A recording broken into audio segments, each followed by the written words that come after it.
விழுப்புரம் மாவட்டம் விக்கிரவாண்டி தெற்கு ஒன்றிய அதிமுக சார்பில் புரட்சித் தலைவி ஜெயலலிதாவின் 77வது பிறந்தநாளை முன்னிட்டு ஏழை எளிய மக்களுக்கு நலத்திட்ட உதவிகள் வழங்கும் விழா செங்கமேடு பகுதியில் நடைபெற்றது.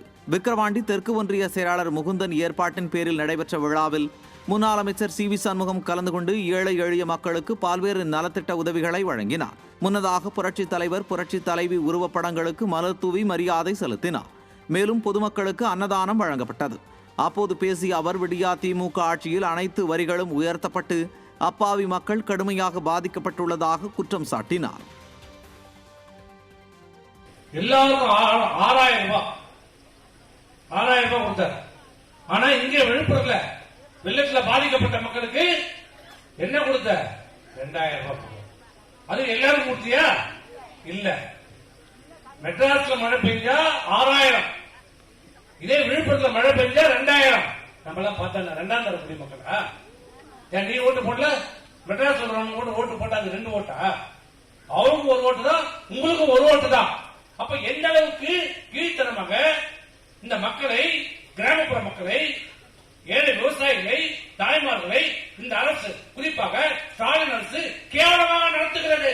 கரண்ட் பில் ஏறி போச்சு, வீட்டு வரி ஏறி போச்சு, சொத்து வரி ஏறி போச்சு, பால் விலை ஏறி போச்சு, மின்சார கட்டணம் உயர்ந்து போச்சு, அரிசி விலை உயர்ந்து போச்சு. இதெல்லாம் நீ தான் பார்க்கணும்.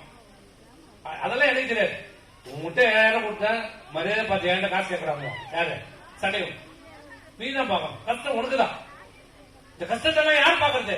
இந்த விலைவாசியினுடைய சுமை யார் தலையில் விழுது? தமிழ்நாட்டுடைய தாய்மார்கள் உங்க தலையில் விழுந்திருக்கிறது. கூலி வாங்கிதா? அன்னைக்கு 2020 எடப்பாடி 300 ரூபாய் கூலினா அதே 300 ரூபாய் தான் இன்னைக்கு. 500 ரூபாய் வாங்கி போச்ச கூலி, அதே கூலி தான். இன்னும் கேட்டா குறையும். நான் கேட்கிறேன், நான் ஆட்சிக்கு வந்தா 150 நாள் 100 நாள் வேலைவாய்ப்பு தரேன். நீ 100 நாள், நான் 150 நாள் தருவானா?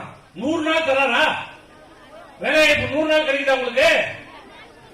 ஆனா 10 நாள் கூட வச்சுக்கோ. அந்த 10 நாளுக்கான கூலி வருதா? கொடுக்குறானா? எதுக்கு இந்த ஆட்சி? எதுக்கு ஆட்சி? எதுக்கு இந்த ஆட்சி? கேட்டா நான் 1000 ரூபாய் கொடுத்துட்டேன்.